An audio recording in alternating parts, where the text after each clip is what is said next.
Here we go. Welcome in, everyone. Thank you so much for joining us. This is a very special episode. We have college football games of the year here at South Point, 100 total. I'm Alex White. I'll be walking you through this episode. We've got Chris Andrews, Vinny by the Book, and professional sports bettor Paul Stone joining us. We're going to go through each game. We're going to give you where the line opened, some movement on at least a dozen here, so we'll get their take. And from a sports bettor side, his take, and if he agrees with the line movement. So before we get started, though, I wanted to start with the process. So, Vinny, over to you. How did you guys begin this process? I know we have most of the information we need with the transfer portal, where quarterbacks are landing.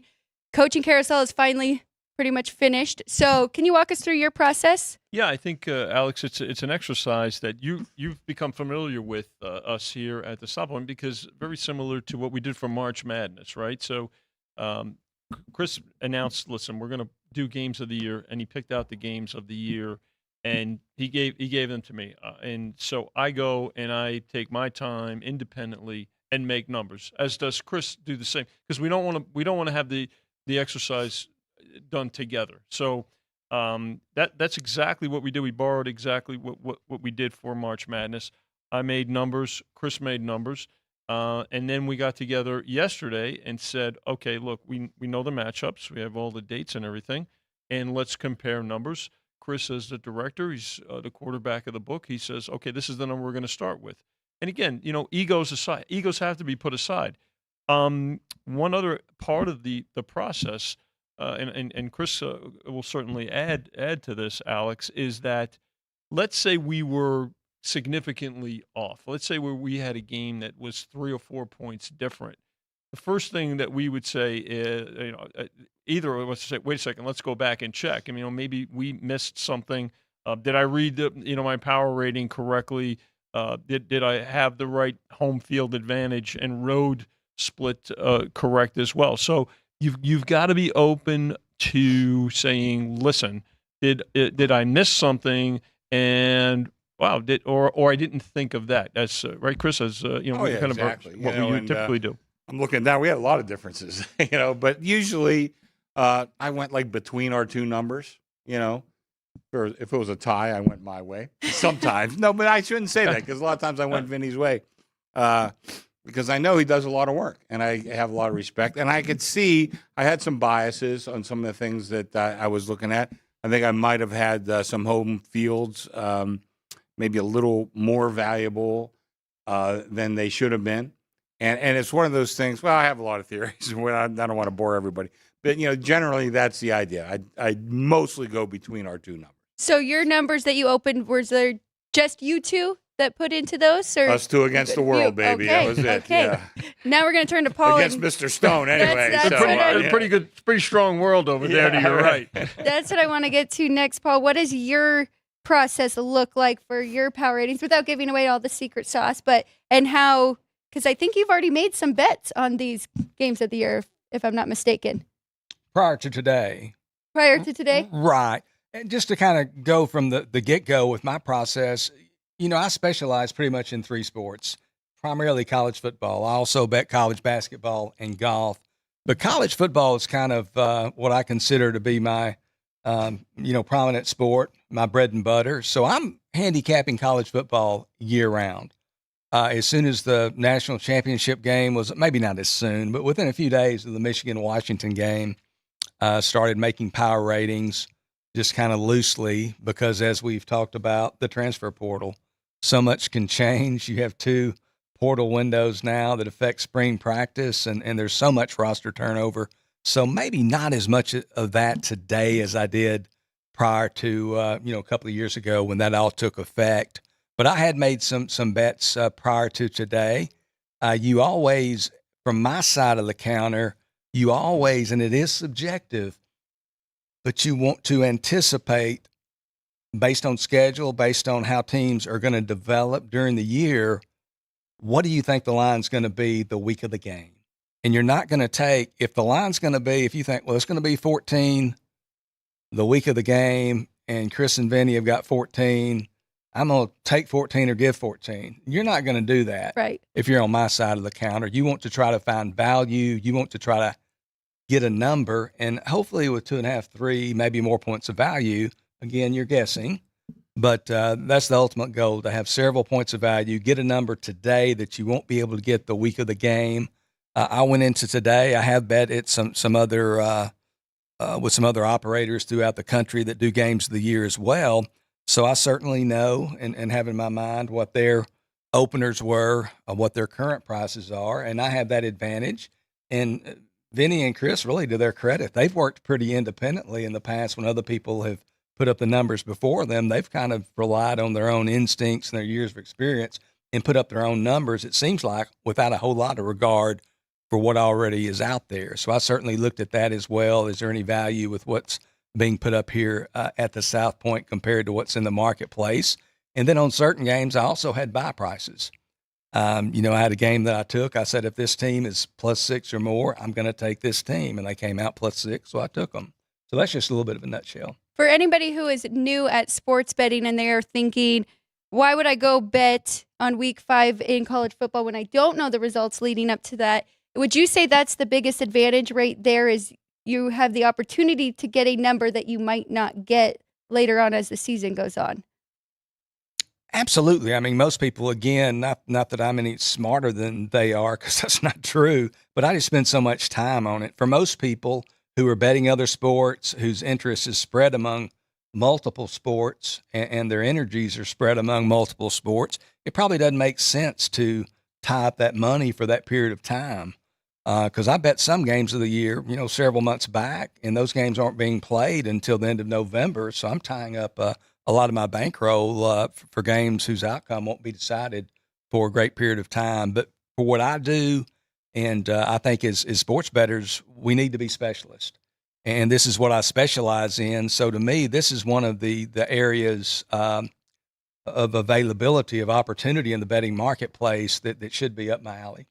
I love it. Well, let's dive in. We have a few games that have already moved that we really need to hit on, but we're going to try and go through every single game, at least get one of you your input on each game. So starting with the first game on the board, we've already had a mover. SMU opened a 16-point favorite. It is down to 14. Chris, I'm going to get your thoughts on this. BYU, second year in the Big 12, a little bit of a struggle for them the first year, just 2-7 in conference, but 5-7 overall. And then we have SMU, who finished the year undefeated in their conference, but they're jumping as well, going to the AAC. Well, this is one we had a pretty good difference here, but Vinny's been telling me all year he likes SMU, so I made this game 18.5. Vinny made it 15. So I really went kind of more towards Vinny's number. I opened at 16. We had a little disagreement. We're down to 14 with that number. I'm not sure if Paul bet that one or some other guys did, because we had a lot of guys betting us. But, again, I slanted a little more towards Vinny's number, and that was the right way to go, and it still wasn't low enough. Well, listen, they're going to play the game. We obviously still might win the game. But I respect whoever was betting us, Paul being one of them, had a couple other guys firing at us too. And, I know all these guys betting us, but I know Paul really well, and a ton of respect for him, because I know, like I said, probably that from the day after the championship game last year, he's already working on next year's numbers. Hell, I'm trying to run a department and do everything else, but I don't want to make any excuses, because I've been following it pretty good too, and I'm sure Vinny has as well. But that was our number, and we'll let him play the game and see what happens. A couple of key points between what Chris said, Alex, and Paul. First of all, I think a lot of folks would probably say, why this exercise, right? Where you have professional bettors say, listen, this is a respectful, valuable tool for both of us, for both sides of the counter, and for there's a lot of new operators out there, and this is, if you want to use this is just advice. There's nothing wrong with getting respected opinions, because you're going up against, respected professionals like that. That's good, valuable information, and it's good for business. It's good business. It's good to have that kind of rapport.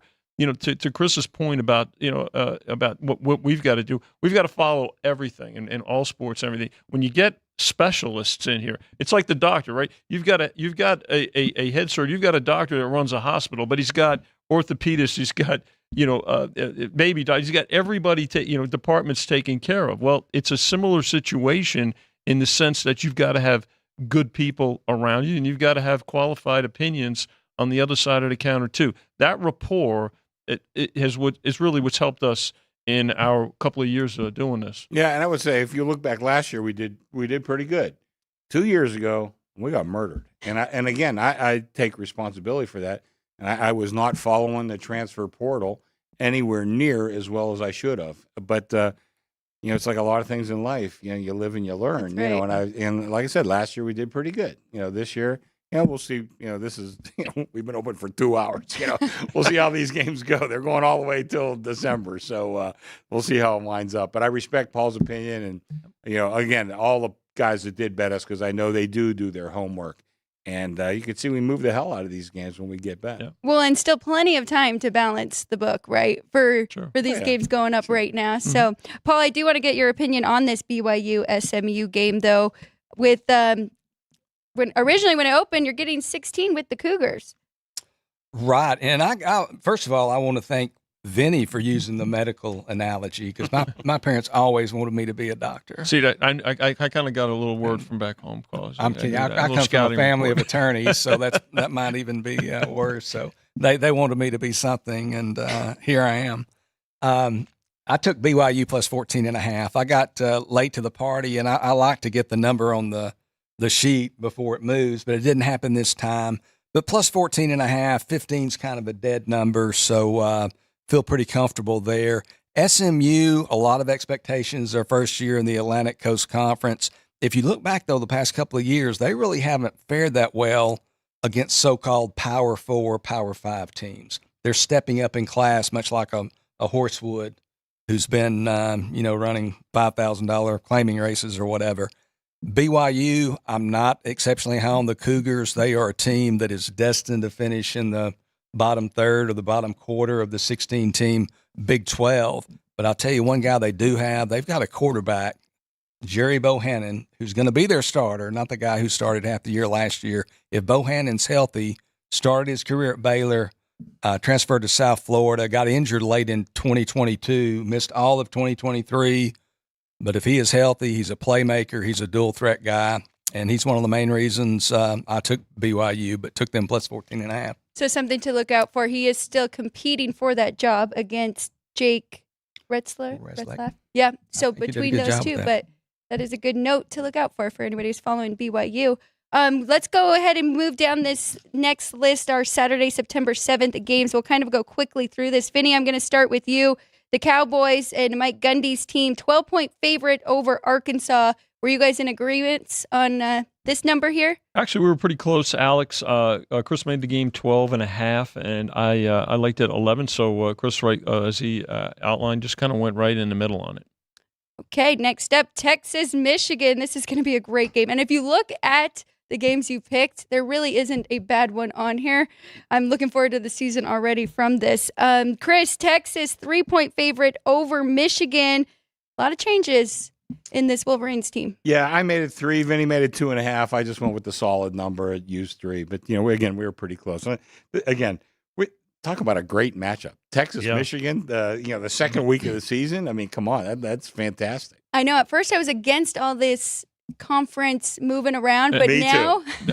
Now that I'm looking at it, okay, I think we're gonna. And Jimmy was on earlier. You were on with Jimmy earlier. Oh, you weren't on that show? No. But Jimmy said he thinks we'll have a monster year week to week.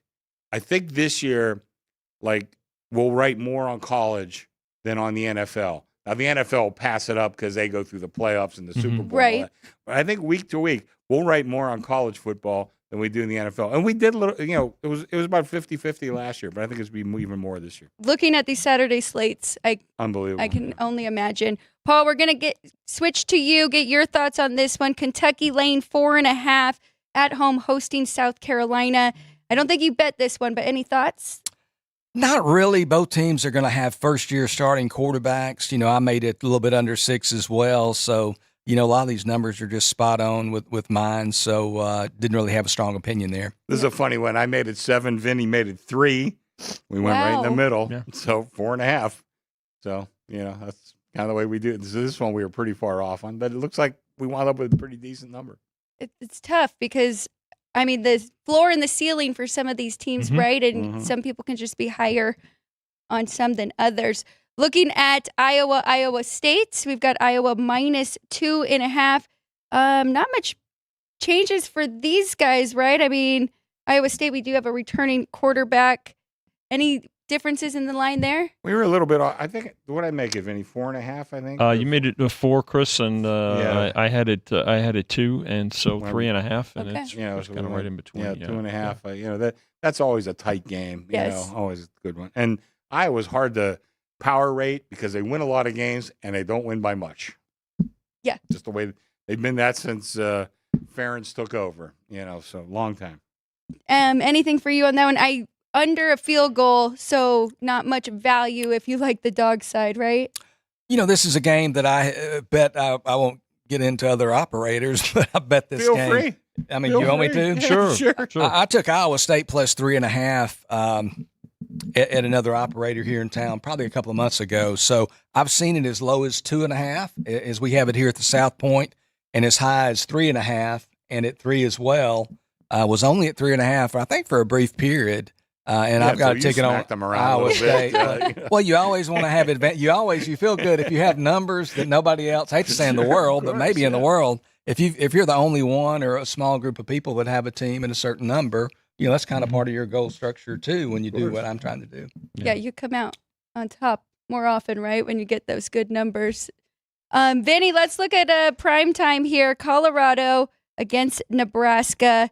Nebraska 6-point favorite. Yeah, another one where we kind of came right in the middle, Alex. Chris 7, and my number was 4.5 on this, and 6. So and obviously the fact that it hasn't moved right away, because that tells you that people are at least pondering it, right, and probably looking to compare, as Paul indicated, maybe whether it's here in town, if this matchup exists, or in other jurisdictions, which is great for bettors now to have outs in other jurisdictions as well.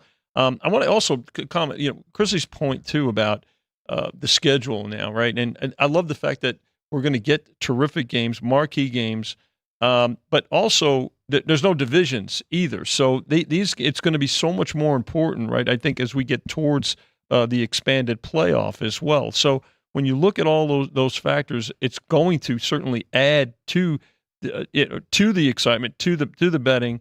Now, because these numbers that we just went over, this group here haven't moved yet, doesn't mean they're not going to, because at some point now somebody's going to, you know, the word is, we put the word out, but also as we get into the weekend, you know, one of the other byproducts of what these games did today was stimulate action in other football, Chris, because it gave people, wow, oh, that's right. Oh, by the way, they have regular season wins up. They have yes, no to make the playoffs and things like that. Chris put up a terrific prop the other day with Ohio State and Georgia against the field as a prop. So when you get these additions, right, on top of what's already out there, action creates more action, and it's by the way, we've got this, you know. So because they haven't moved just yet doesn't mean that movement isn't forthcoming. Yeah, we still have a lot of time just to get through this weekend. So I imagine by Monday we'll have some line movements. We'll have another show on Monday morning.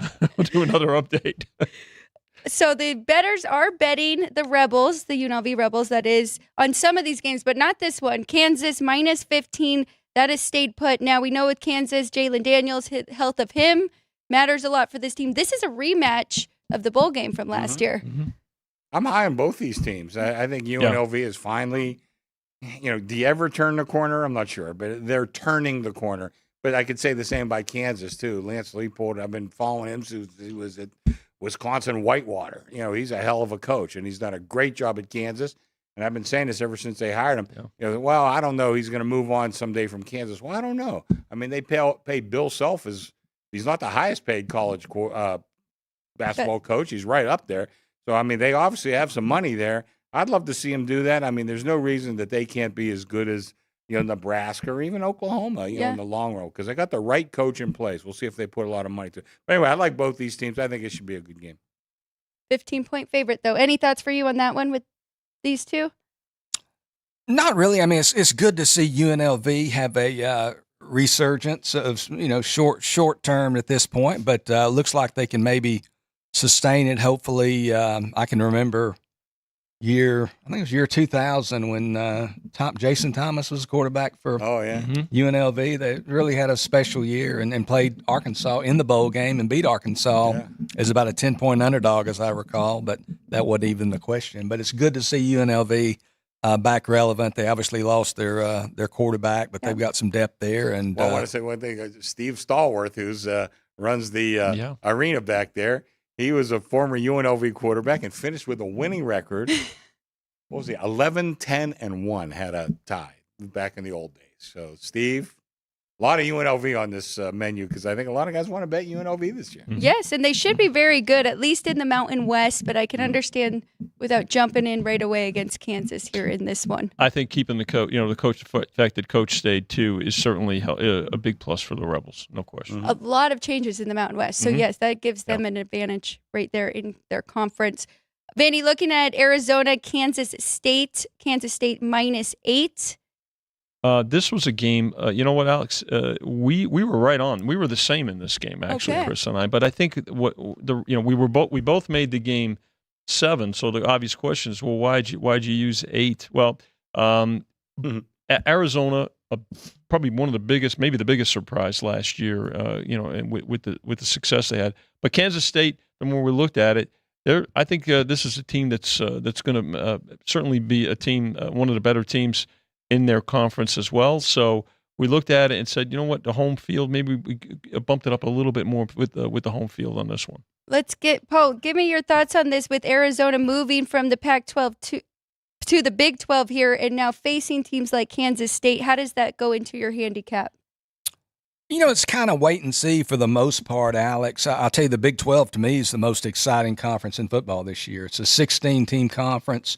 I do power ratings, as I mentioned. I've got the top 8 teams in that conference, so the upper half are only separated by 5.5 points. Oh. As we start getting results, that will they'll spread out some. But I think it's a very balanced conference, and these two teams are certainly part of that balance.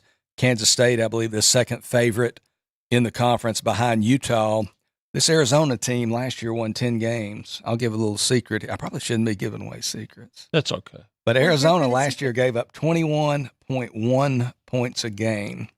The previous year, I think they gave up a little bit more than 36 points. So they gave up 15 points fewer defensively last year than the previous year. And if you look at the previous 9 years, I believe it 2015 through 2023, again, 21.1 last year, I believe. The previous 9 years, they never gave up fewer than 32.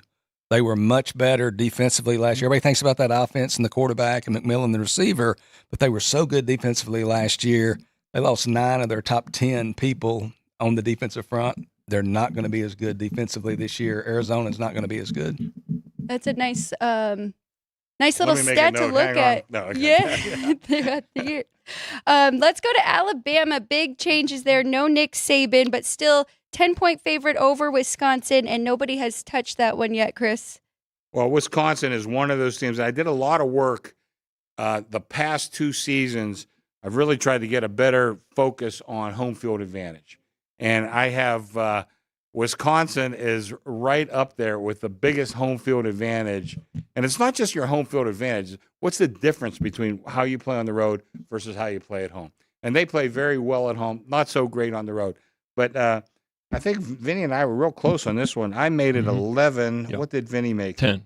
Vinny made it 10. I Yep. went with Vinny's number. I thought that was maybe a little better because I think this is going to be a tough game for a team like Alabama, even though the weather's still going to be pretty good in Wisconsin that time of year. But they're not used to traveling up north. In Wisconsin, it's going to be a huge game for Wisconsin, probably bigger for Wisconsin than it will be for Alabama. So I thought 10 was enough. I like Vinny's number a little better than mine. Wisconsin, a little disappointing last year, 5-4. We were expecting them to be a little bit better in that conference. Let's look at Florida State. Talk about disappointing for a team. They've got revenge on their mind, I'm sure. 8-0 finished in the conference. So Memphis getting 16 points. Vinny, no movement yet on this one. No, another one right in between, really, Alex. Chrissy at 15.5 on me at 17.5, and Chris decided to go with the 16, which appears to be a number that at least folks are pondering right now, trying to figure out what they do. And the other part is once these numbers do move, well, that may stimulate somebody's, pulling the trigger on it, right? Paul will I'm sure, watch. That's the other part too, that we obviously create the line movement or make the line movement, but he creates the line Right. movement, so that's something that, both sides are going to watch very closely. I was a little lower on this one. I think Memphis is going to be able to score. That back door might be open in this one. And again, I think it's a bigger game for Memphis than it is for Florida State. To Vinny's point, Paul, are you looking for a certain number? If bettors, would you want a certain number you can get with Memphis or a certain number you want to lay with Florida State to jump in on this one? Yeah, my tendency would be to look more closely at the Memphis side, Alex. This, interestingly, and the guys and yourself might agree or disagree, might not be thinking about this game, might not be thought about in these terms, but this is one of the bigger games as far as the 12-team playoff goes in the month of September, because Memphis is one of those group of 5 contenders, and they can't afford – they've got to go 11-1 to make the playoff. This is going to be the one if they lose a game, and if they can keep it close, if they keep it to 6 single digits, if they get into kind of a dogfight, they're trying to choose between Memphis and, say, Boise State and maybe Liberty. If they keep it close here on September 14th in Tallahassee, that could go a long way towards their playoff hopes. But what I wanted to see here was Memphis plus 17.5 or more. Didn't happen, so I'm on the sideline. Stick around, Paul. You never know. You never know. Might be there by the end of the weekend. Absolutely. You never know. That's Hopefully true. people are following along, because that is a great tidbit. You have to look at all those little things, Sure. how important this game will be for Memphis. So great point, Paul. Let's look at Oregon State. A little bit different this year. Of course, Oregon now joining the Big Ten as well. Finished the season 12-2. Oregon State 8-5, 5-4 in their conference. And that is why we have the Ducks minus 23. We were pretty close here. I think Yeah. Vinny made it 22. I made it 23. I went with a higher number. Just poor Oregon State. I feel for them in Wash State, but I think Oregon is just so good this year, and not a horrible travel for them. Yep. And I could have gone either way there, but I want the higher number. Even with the expansion of the conferences, right, and the breakup of the Pac-12, the fact that there are these rivalry games, not just here but all around the country. I'm glad they kept these. The next one's going to be the same thing, right, with Washington and Washington State. So I think it's important too for the sport and certainly for business that the rivalry games did remain. Let's go ahead and look at this next game, Washington State and Washington. We have had some line movement here. You opened Washington as a 13-point favorite down to 10. Yeah, we disagreed a little bit here. Vinny made it 14. I made it 12. So I went with a 13, went right in the middle. But, the bettors thought that was still too high, so they took the dog. Another good rivalry game. The dogs in rivalry games can be a little overrated, because it's about a 50-50, trust me on that. But, again, not a horrible travel for Wash State. Again, probably means a little more to them than it does Washington, although this will be my kid lives in Seattle, and I know how rabid those fans are up in Washington. They really are for Washington and for the Seahawks. So it's going to be a big game. I thought our number was okay when we opened 13, but evidently the bettors thought otherwise, and probably Mr. Stone might have been involved in that one. I was not. I think, looking at Washington, some of the other folks who do power ratings that are publicized, some of the magazines who rank the teams from 1 to 134 now, I think Washington maybe is a little bit overrated, and I think perhaps that's what the bettors saw here or believe. And, of course, Vinny and Chris could ultimately be right. But Washington, the amount of turnover that they have on their roster is just incredible. It's not even a semblance of the team that made the national championship last year. This is just what we're dealing with in the age of the transfer portal with all the roster turnover. Washington's just a different team. It's almost like just a different era almost. They're just not who they were last year, and it's unfortunate. But I think this was more a bet against Washington than a bet on Washington State. It will be interesting to see how they do this year. Of course, coach turnover as well.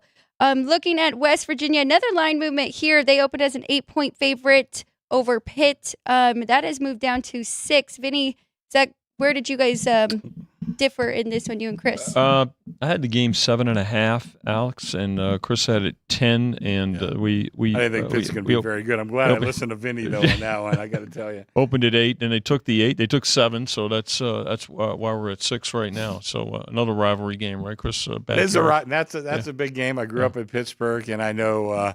It's an old cliche. These two teams don't like each other. Boy, it is really true. I've been to a couple West Virginia Pitt football games and basketball games, and I can remember, if anybody's out there remembers Wesley Povar, who was, I can't remember, he was like I might have been the president of Pitt. He was in a fist fight in the middle of the field after a football game. So, I mean, these two teams, it's a hell of a rivalry, I got to tell you. Well, very unbiased coming from you, so why... I'm a Penn State guy, so I don't like either of these outfits. Okay, so you just aren't high on Pittsburgh this year. Anything for you in that one, Paul? Not really. I think the public's going to be high on West Virginia this year. I think there's a lot of optimism after they got it turned around and had a big season last year. They've got a veteran quarterback back in Garrett Green. They've got a great stable of running backs, and expectations are high. And on the other sideline, expectations are not so high at Pitt. Pat Narduzzi has really seen the roster diminish. Yeah. I get the feeling they really haven't embraced or fared well in the transfer portal. But this is a rivalry game. I think that probably, and like Chris said, I loved his point because I agree with him wholeheartedly. We have a lot of old wives' tales in sports handicapping, like always take the dog in rivalry games. Well, prove that up to me because I don't see it. To me, it's just, I did the same thing. I went through like 10 years of rivalry games, and it's about 50-50. Wow. Now, I didn't do money lines. I only did point spreads because my money line charts are not that accurate. But point spread wise, it's about 50-50 like everything else. That is good to know. It is, yeah. Paul, I'm going to go right back to you on this one. Utah State. Now, I mean, Utah has one of the better coaches, right, in the Big 12 with Kyle Whittingham. He's done a fantastic job. They get Cam Rising back. 22 points here, favorite on the road at Utah State. Is that pretty close to your numbers? It is. I didn't really look too closely at this game. Utah State has lost tons of personnel. Like a lot of schools in the Mountain West and the Group of Five conferences, unfortunately, their better players get poached by more prominent programs. And certainly Utah State's been victimized by that to some degree. And now their coach, Blake Anderson, has, I think, as of today or the last couple of days, officially been fired. So they've got an interim coach entering the 2024 season. That can't be a good thing, the lack of stability. I know the players love Blake Anderson, but he's gone. So this is a game where you would think Utah could name their score, and they're probably with no love lost. They probably, if they can, they will name their score.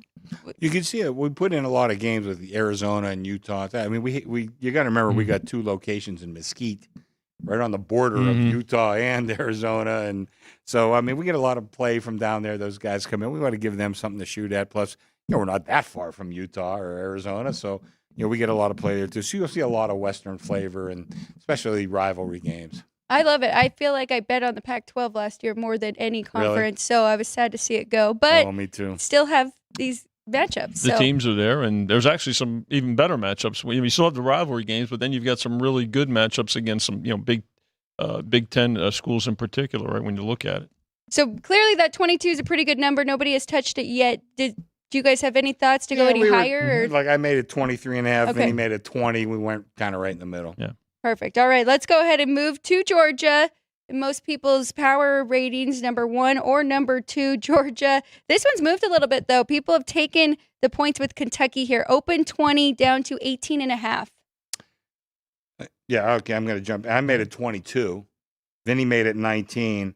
I liked his angle a little better, so I opened at 20. Even I guess that was a little too high, at least according to the handicappers. They took the dog. I don't know. I mean,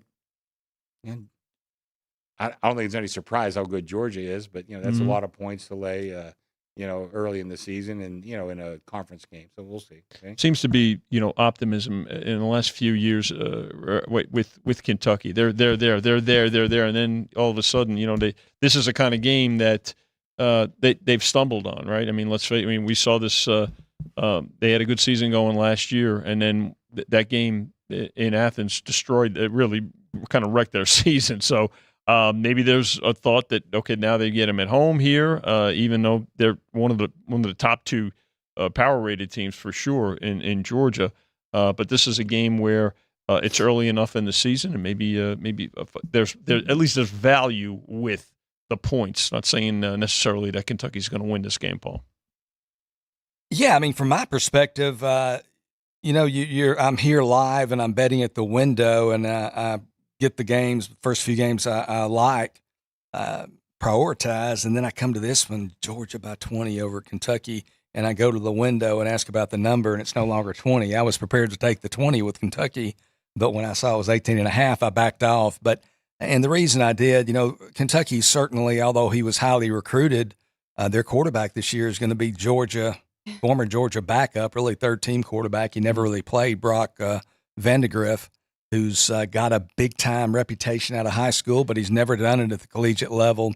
So I have a little bit of I'm kind of like the Missouri approach. I like to wait and see. I want to be shown, so I want to see what he can do. But I was just based on the number. I was prepared to take 20, but when you're not quick on the trigger here, late to the party, so to speak, sometimes you miss your number and you either have the discipline to lay off or you don't. Paul will tell you got to be quick, because Paul bet us a lot, but I had a lot of other guys betting us too. So I wasn't sure who bet what, but it moved. And Chris, to your credit, also it was available on the app as well. Oh, so yeah. let's It opened here at the Rampart sister property up in Mesquite, and everybody had a chance at some openers. So that's fair, and that's we didn't good. shut anybody out. I mean, you might move a number. I mean, I can't help that. We get bet. That is going to be very interesting with Vandegrift playing against his former team there and getting to start. Colorado State. This is next up. 31-32 on the rotation number if you are following along. Colorado opened 10.5. Now they are down to 9. Benny, I'll let you take this one. I gave you a Deion Sanders' other game too. Do you think this is a bet against Colorado? I think so here, Alex. And this was a game where I actually had it higher. I made Colorado 11.5 here. I mean, I think Chrissy made it at 10.5, and we used the 10.5, and they took it. And I think at least here at Media Days, Deion Sanders was talking about how they were so, and they were great on offense. Let's face it, but he said that he focused on getting the big bodies this year, both on the offensive line and defensively as well. So kind of a thought maybe that they'll be better defensively, which they're going to need to be. But you know what? Colorado State always gets up for this game, it seems. And again, I don't want to overuse the term rivalry game, but we've seen what look at last year, right? I mean, what a exciting game that was, and no reason to think that this one might not be the same. Oh, that was a really good game. Paul, any thoughts on this one between a lot of thoughts here, Alex. First of all, I think to Vinny's point, I think the Colorado State-Colorado game last year might have been the most exciting game. That was one of the best games of the year, yeah. I mean, Colorado State leads most of the game. They lead 28-17 midway through the fourth quarter. Colorado comes back, ties it, forces overtime, ultimately wins in double overtime, I believe 42-34. Mm-hmm. But this game, this is a game that I had already bet. Took Colorado State, and I really like the Rams here. You look at it from the standpoint of the Rocky Mountain Showdown. This is the first time this game has been played in Fort Collins since 1996. They've played 24 games. They hadn't played quite every year, but they played most years. They've played 19 times in Denver, 5 times in Boulder. I don't know if they don't have any state legislators that went to Colorado State or what. I don't know how you do that. But this is the first time they played in Fort Collins since 1996. They're going to be through the rafters for this. Mm-hmm. The scheduling dynamics, Colorado the week before plays Nebraska at home. Pretty big game for the Buffaloes. Yeah. On deck, they have Baylor, a home game, their first ever Big 12 game. Colorado State, meanwhile, they have FCS Northern Colorado the week before with UTEP, one of the worst FBS teams on deck. Mm-hmm. They've got loads of motivation. Colorado's weakness is not only their defense, but most specifically the back of their defense. Last year, Colorado State throws for 397 yards. Braden Fowler Nicolosi, if he can cut his turnovers down, he's one of the better group of 5 quarterbacks in the country. And their receiver, Torrey Horton, he had last year, I don't want to misstate, but I think he had 16 catches, he's not only the best receiver in the Mountain West, he's the best receiver in the entire West. He'll be a very high draft pick. I think Colorado State's going to bring the kitchen sink, and Colorado's great on offense. Colorado State will have trouble slowing them down, but this is an exciting game. I mean, for folks who love college football, this is one I look forward to as much as, for instance, Alabama, Wisconsin that same day. Really, really looking forward to this game. So you didn't bet this one here. You had previously bet this because you had this game circled. Did you get double digits? Can you tell us I that? did not. I did not. I think they came in a little bit higher. I don't have a good.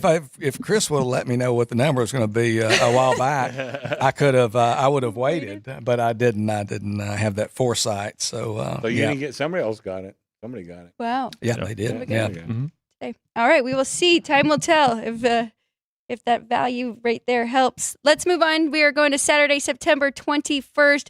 Chris, UCLA, LSU, the Tigers here of LSU, lane 18. We both made it 18. I think we're both in conjunction. Yep. I don't know how good LSU is going to be this year, but UCLA is going to be really bad.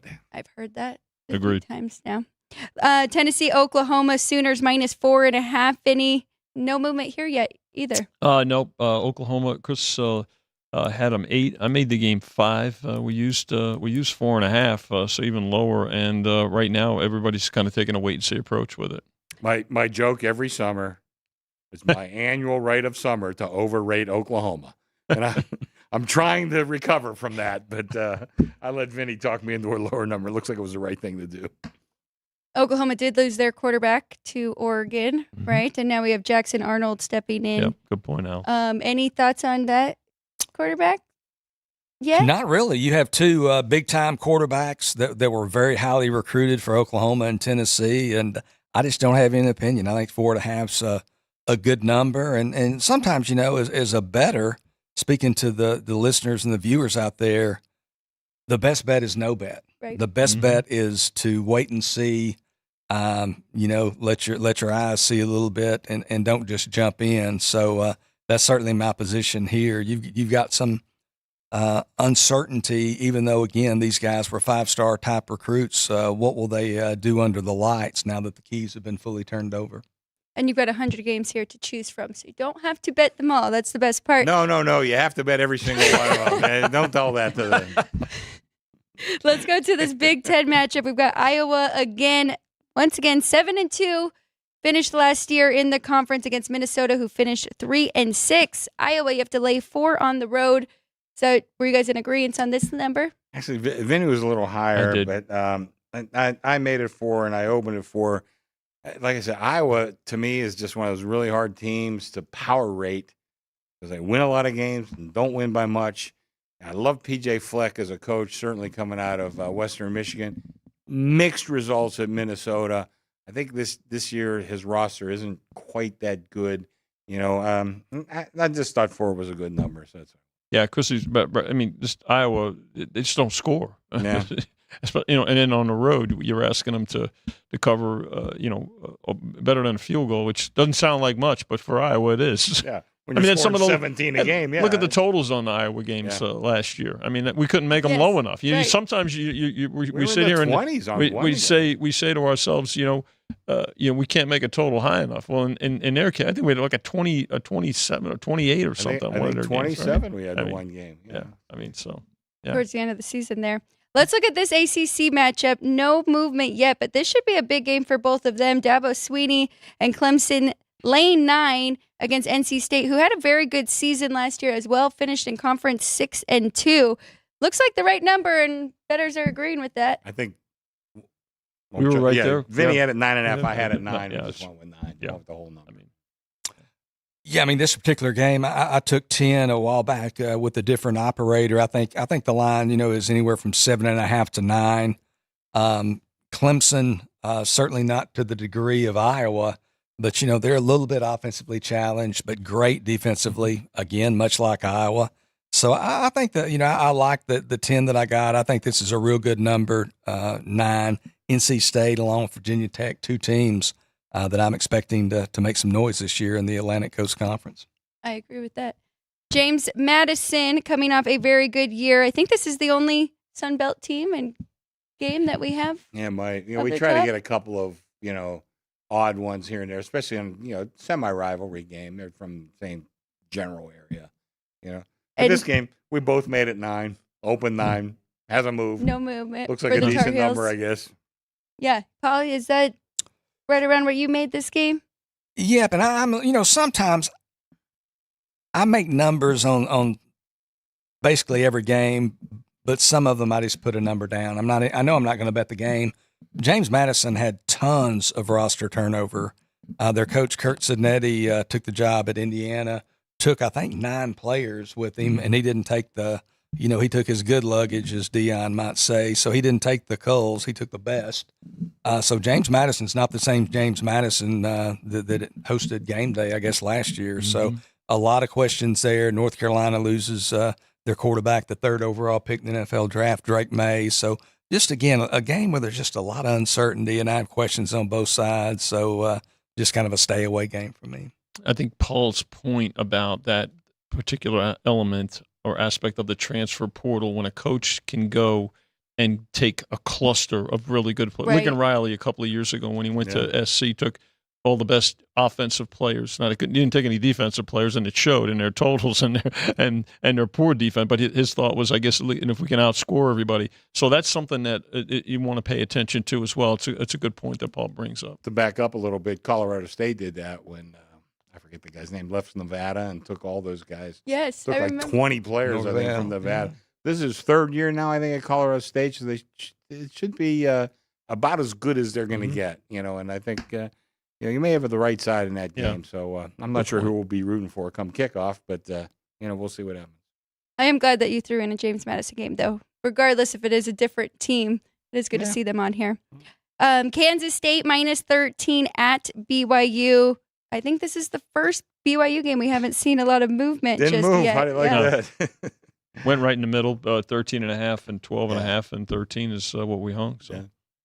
Then a new Big 12 matchup here between Utah and Oklahoma State. Feels like this might be a little grinded out, though. Oklahoma State -1.5. No movement here either. Well, again, I did a lot of work on home field advantage. Oak State, very strong home field. And, again, big difference. And Utah also pretty big difference. That's one of the highest. So, again, you have to look at the difference, home and road. I made it 2.5. Vinny made it 1.5. I kind of like Vinny's number a little bit better. So I went with his number here. Again, I'm not sure of the winner. I mean, it's obviously just about a pick 'em. But this is going to be a good game and a real big test for Utah, I think. I agree. Yeah. And to your point, Oklahoma State is very good at home. I'm sure you have your home field advantage that you plug in. Is that 1.5 for the line look right to you, Paul? It does. I mean, it's going to be close to a pick. I think the team that covers, I'm not making any great statement here, but the team that wins the game is going to be the team that covers the game. And you talk about great coaches. I mean, I like to talk about coaches who get more out of less. And I don't know if that statement applies any more truly than to these two guys, Kyle Whittingham at Utah, and like him, love him, or loathe him, Mike Gundy at Oklahoma State. These guys, they both recruit my home state of Texas extensively, and they don't usually get the top guys. They have to come in and get the leftovers, guys who maybe have a little baggage sometimes, guys who got passed over by Texas A&M, and they just do such a great job. You look at their record against the point spread over the last 10 years in just all games, Mike Gundy and Kyle Whittingham, and see where it falls. They both are money makers at the window. And I think, Utah is going to be the deserved Big 12 favorite. But Cameron Rising last year, they were acting like he was going to play every week. Yeah, He's iffy. Yeah. He's iffy. Every You've week. got to wonder. I mean, he tore, he had a major injury against Penn State in the Rose Bowl game almost, a year and a half ago. Right. And to just think, one thing too, running is part of his game. I don't think he's going to be, even if he's fully recovered, mentally, the running game's not going to be as much of a part of his repertoire as it was before. He's just not going to, especially even though he's getting older, he's 35 years old now, I think. I'm joking. He's not that old, but he's You a might be baby. 25. He's probably older than a lot of NFL quarterbacks, seriously. But he's still got an NFL future in his mind, and he's not going to be running the football as much. So that he rushed for over 500 yards, I think, in a single season a couple of years ago. So that takes away a dimension, and also you have to be concerned if he can make it through a year. Yeah. And how much recovered is he? And then you look at this Oklahoma State team. I think this is one of the more undervalued teams in the country this year. I mean, they are loaded on offense. Ollie Gordon gained 1,700 yards last year and only carried it 19 times in the first 3 games. Got a receiver in Presley who had 991 receiving yards last year. 7th-year quarterback in Alan Bowman, who really might be 35 by now. I mean, they've got a lot of experience. Their defense is going to be better. Colin Oliver up front, a disruptive force. I mean, this, like I said about the Colorado State game, even on another level, I mean, this is a big-time conference game that I'm going to be excited to watch, and I think the winner gets the money. That's Well, I right. wish Paul would be more prepared when he comes to these.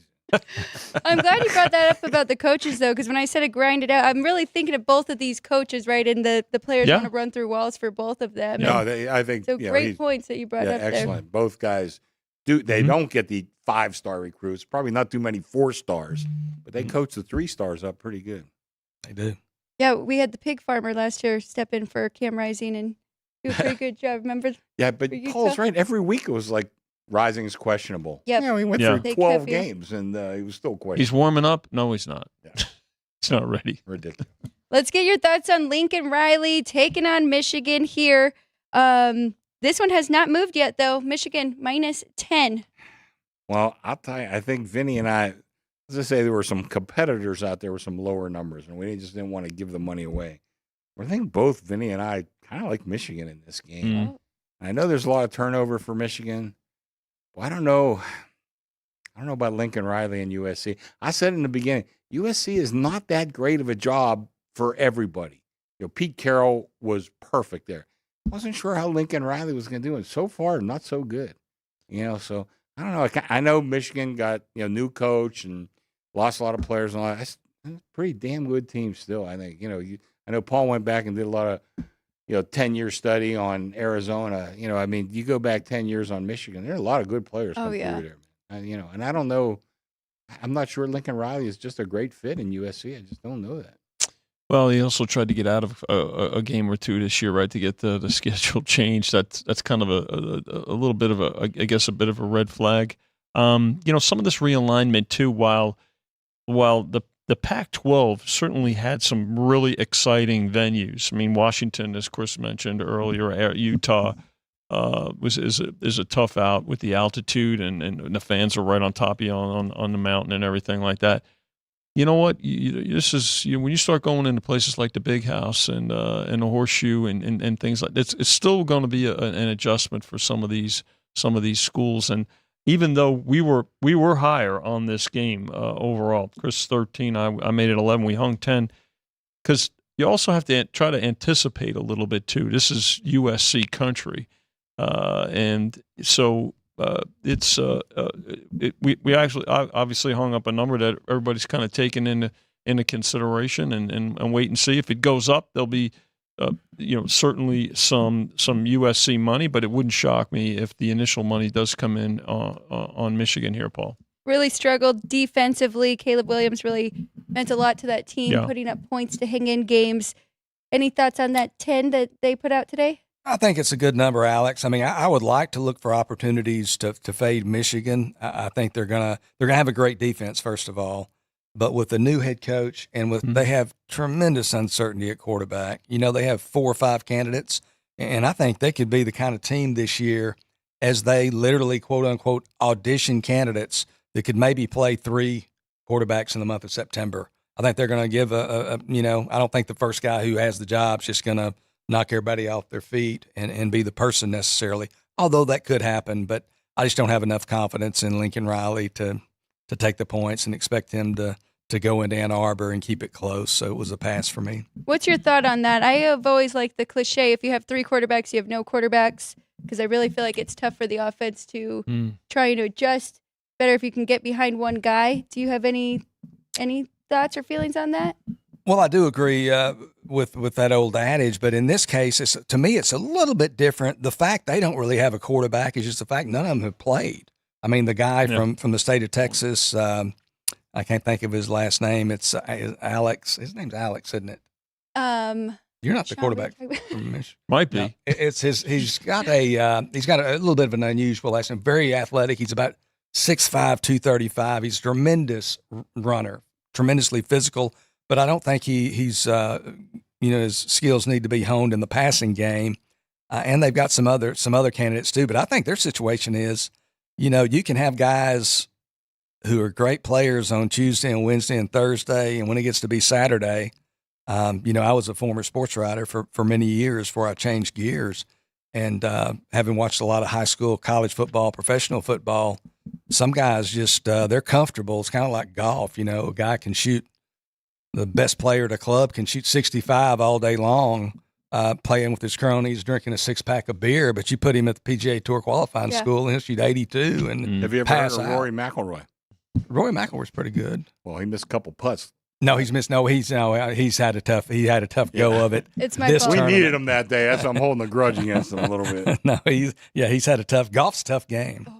It is a tough game. I bet on Rory this weekend, so Did you? sorry, that's my fault for everybody else who did. Oh, ouch. Yeah, he had a bad one. Ooh.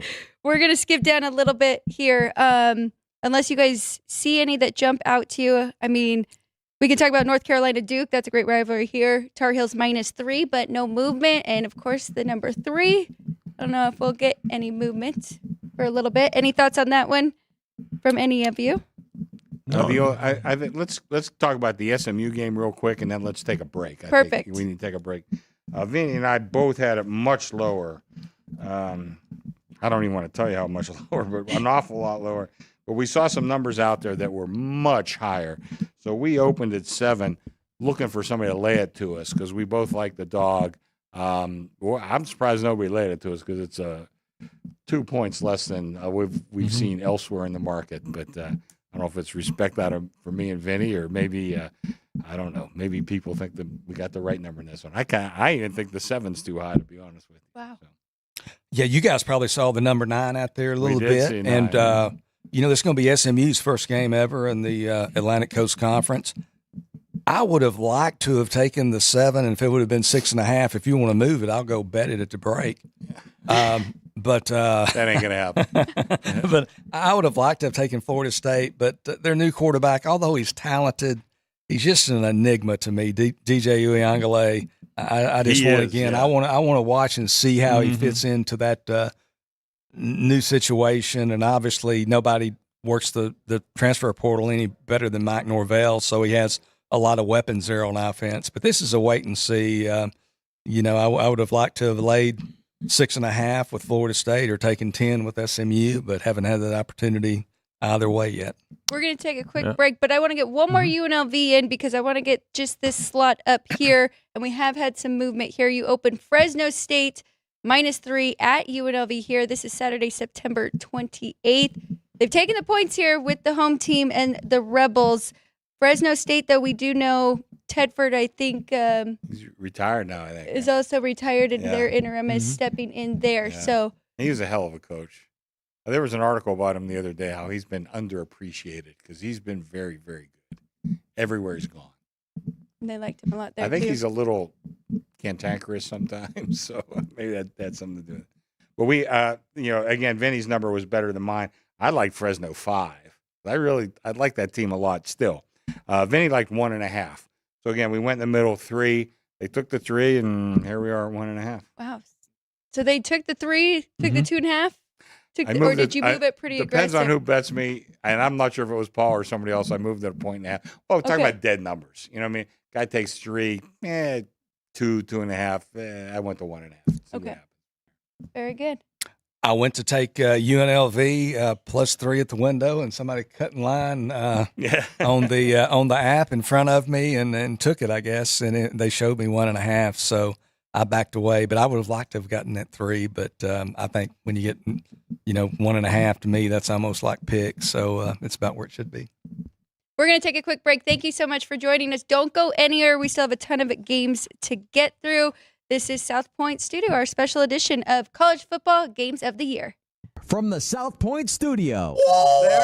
The perfect blend of sports, But I think the Niners are going to wear them down. Detroit Pistons lost their 36 games. comedy, See over-under on that relationship lasting. I'm going to put mayo in the coffee. I am beautiful, and a whole lot of Pittsburgh. In Pittsburgh. Pittsburgh. Yeah. Pittsburgh. Join Ryan McCormick. That's at least 2 picks outside of our own in the first round next year. Oreo. And host Frank Nicotero. I look at the clock, I go, ah! Watch Punchlines live at noon every weekday.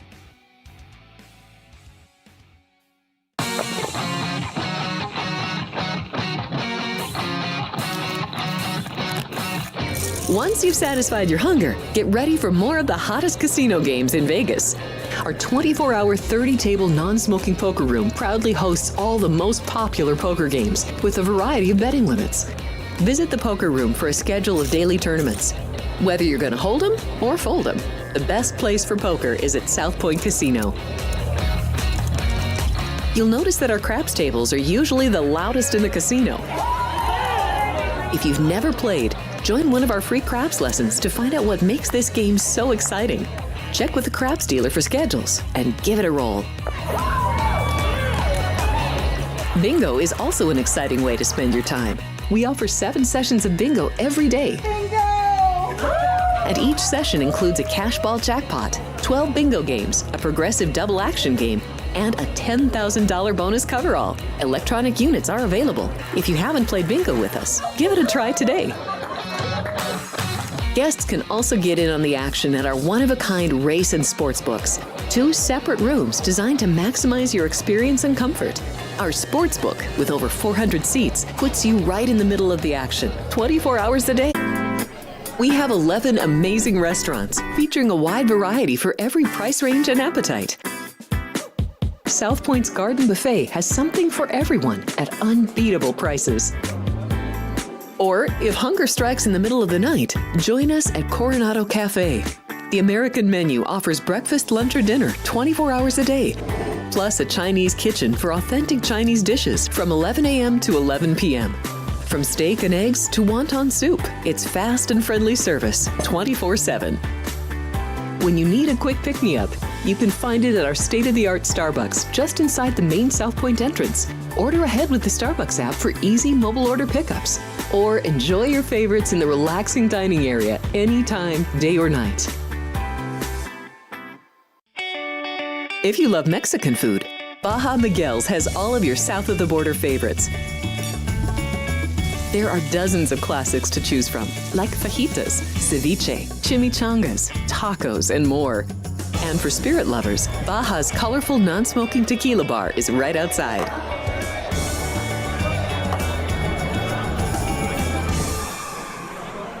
Or maybe you're in the mood for seafood. Big Sur Oyster Bar has fresh seafood prepared right before your eyes. Savor freshly shucked oysters, crab legs jambalaya, shrimp and lobster. Beers on tap and a selection of fine wines are perfect to pair with your seafood favorite. Whether lunch or dinner, you'll love this fun atmosphere, located just off the casino floor. Ready to shake things up?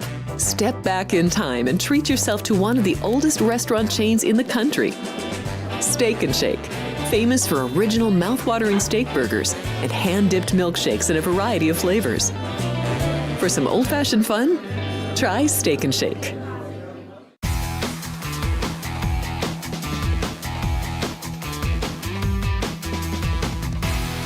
Welcome back in. Thanks for joining us. This is South Point Studio. Thank you for following on our YouTube channel. Please like, please subscribe, please share with any sports bettors that you know or people who are interested in getting into sports betting. This has been a lot of fun. We have 100 college football games of the year. I'm Alex White. We have Vinny by the Book over here. Chris Andrews, sportsbook director here at South Point, and professional sports bettor Paul Stone.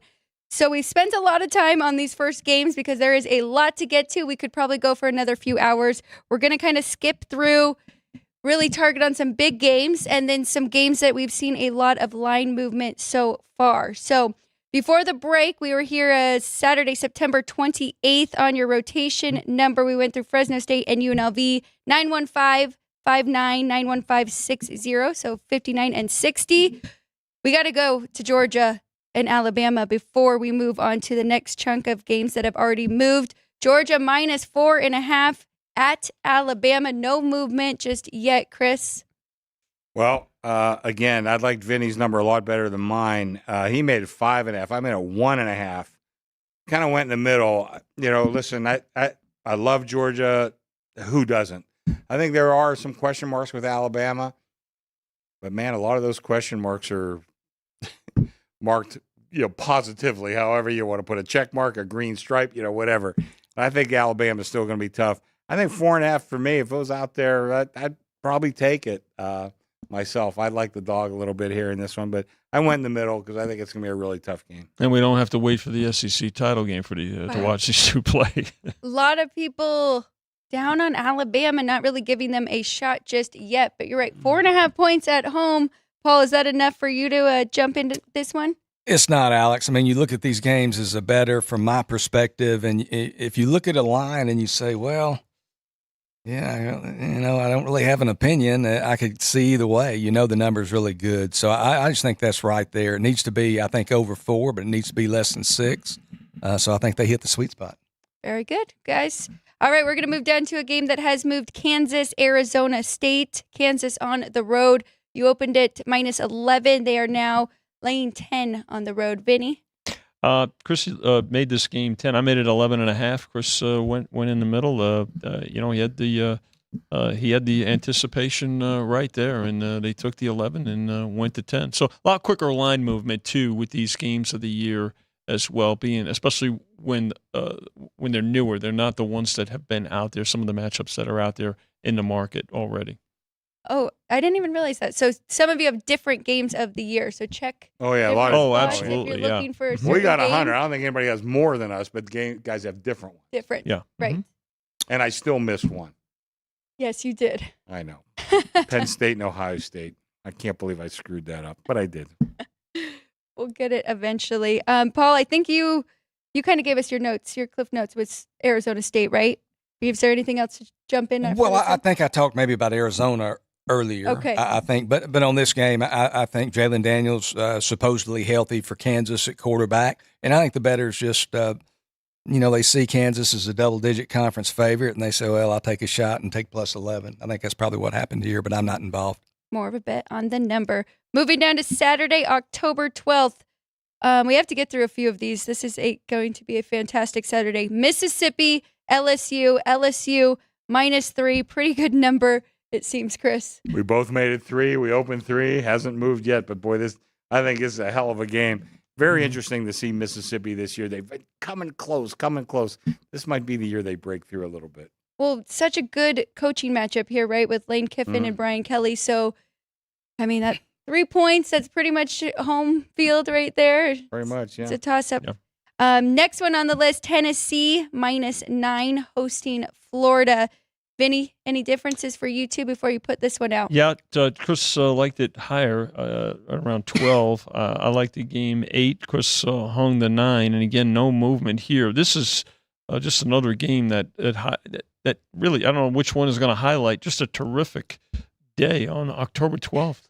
Yeah, no movement. How Let me about throw this something one? in here real quick. I had dinner with Chris Felica the Yes. other night, and we were talking about a lot of things, and I told him I didn't like Florida this year. He goes, they might be a little better than you think. Oh, But actually, I adjusted my power rating up a little bit on Florida. Vinny was right. I'd make it 12, I think. Yes. I think after talking to the Bear, I think I made it 10.5. So it's so tough, right? Finished last year 3-5 in the conference, but we're talking about the SEC here, right? Mm-hmm. It is a tough conference. So if they do just improve just a little bit, how about this Big Ten before matchup? we go any further, one more thing. Yes. Told you I did a lot of work on home field advantage, Yes.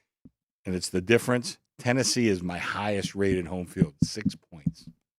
That's a lot.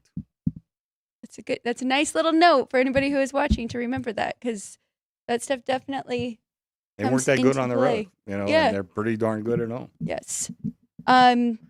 Big Ten matchup here. I can say that now. Oregon hosting Ohio State. Open this a pick.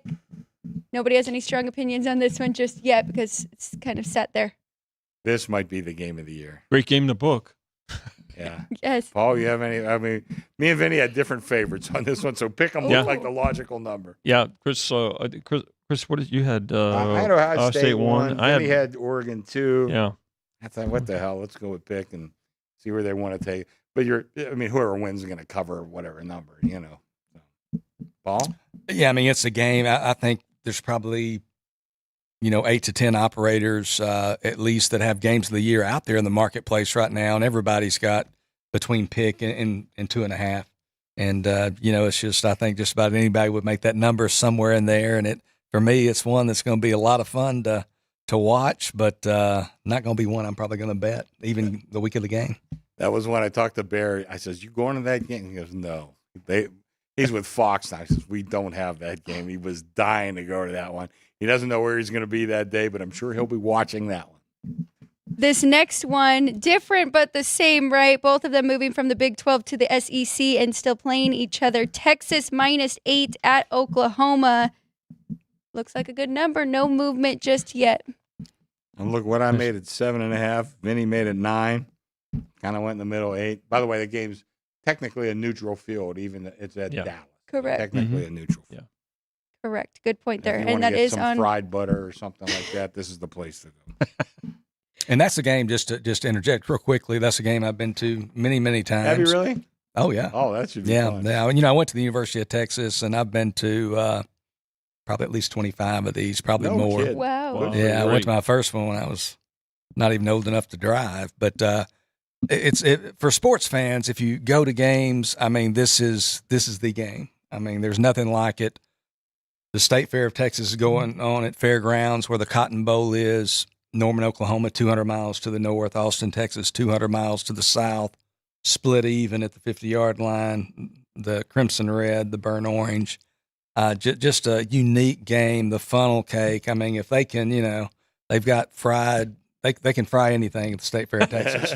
Somebody said they've got everything but a fried angioplasty, which is correct. But go to that game if you can go. But I played this one at another operator a while back. They opened it at Texas 10.5. So I took Boomer Sooner 10.5, just a little too hefty. So I took Oklahoma at another place. But 8 is the number. I mean, it's over. To me, it's over 7, but it's less than 10. So it's somewhere in that 7.5 to 9.5 range. Good number, even against your alma mater there. But if you get a double digits like that, you have to take it. We're going to move to Saturday, October 19th. We've got Alabama at Tennessee.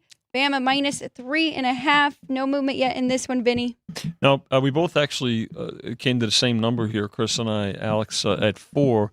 But again, looking at it, and Chris brought up a terrific point a little bit ago about the home field for Tennessee. So just lowered it a little bit and wanted to see what they would do with 3.5. Would they lay it and go to 4, or would they take the 3.5 and go to 3? So right now it's holding steady. No thoughts for you, Paul? On that Not one? really. No, I think the number's where it needs to be, and I'll just kind of again watch and see how it turns out.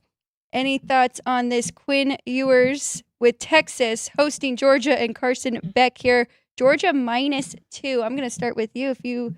I don't know if you circled this game, if you made your number yet in this one, but yeah, I like Georgia here, Alex. So I've got Texas power ranked 4th, so I'm not low on the Longhorns. Mm-hmm. But this is a team last year. Texas made the playoff last year. If they would have been in the SEC last year instead of the Big 12, they wouldn't have made the playoff. They beat Houston 31-24, a questionable spot that Cougar fans will even talk to you until today about, and for many years to come probably. They beat TCU 29-26, had a late defensive stop in that game. When Ewers was out, one of the 2 games he missed last year, they beat Kansas State by 3 at home. So they had a lot of close calls in the Big 12. Some of those close calls in the SEC might not turn out on the right side of the ledger, and I just don't think they're quite to the level as great of a job as Steve Sarkisian's done recruiting and ramping up that roster, especially in the interior lines. Georgia is still Georgia, and this is going to be a circled game for the Bulldogs. Texas has a lot of arrogance.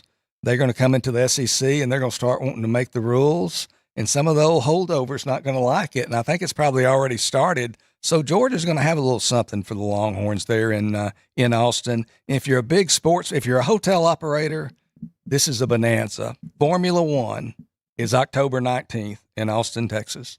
Georgia, Texas is October 19th in Austin, Texas. Wow. So try to get a hotel room for under Holy $800. Yeah. Wow. Jeez. Okay. Well, that's good to know. I'm kind of with you with Sarkisian. I love what he's done roster wise. I'm not sold on him as a game day coach. I'm just not yet. But I made the number 2. Vinny made it 1.5. I mean, we're right there. Looks like a hell of a number. But I know that Texas arrogance, they're going to, it's just the way. That's probably why we don't have a Big 12 anymore, because of Texas. But we'll see what happens. I'm just going to mention these two really quick. Utah hosting TCU October 19th. Open 13-point favorite, moved down to 12. Friday, October 25th, UNLV has a ton of Friday games, hosting Boise State. Boise opened as a 7-point favorite on the road, and now they are down to 6. So a little bit of love there for the Rebels as well. Moving to Saturday, October 26th. I'll give you this one, Chris. Penn State at Wisconsin opened Penn State -8, but the bettors took that 8, and now you're sitting at 7. Yeah, I went right between Vinny and I. I made it 7. I made it lower, and even though I'm a Penn State guy, Vinny made it 9. We opened 8. They took it. Again, Wisconsin, great home field advantage up there. This, been. How can I phrase this? I have to be careful. Let's say I was no longer employed at Golden Nugget at one point in time during football season, and I made it to a Penn State Wisconsin game, and it was a lot of fun. Let's see, we had issues, but they got resolved. Okay, so we'll go with that. But this should be a lot of fun. It's 2 great schools. But I don't know. I kind of liked. I thought 7 was a good number. High hopes for Penn State. Are you pretty high on Penn State this year? I am. I think they'll be kind of who they've always been. And obviously James Franklin has had, and everybody has trouble against top 5 teams. So it's a little bit unfair when you say what a coach's record is against top 5 teams. But obviously he's had some difficulty there. I would have liked, again, you can only, when you're at the window, you can only bet games so quick. And I would have probably taken the 8, but I was a little bit late there. I think 7's a good number, so it'll be interesting to see if it moves much from there. Moving to the other side, Saturday, November 2nd. Vinny, we have Tennessee again, home field here. They opened a 13-point favorite against Kentucky.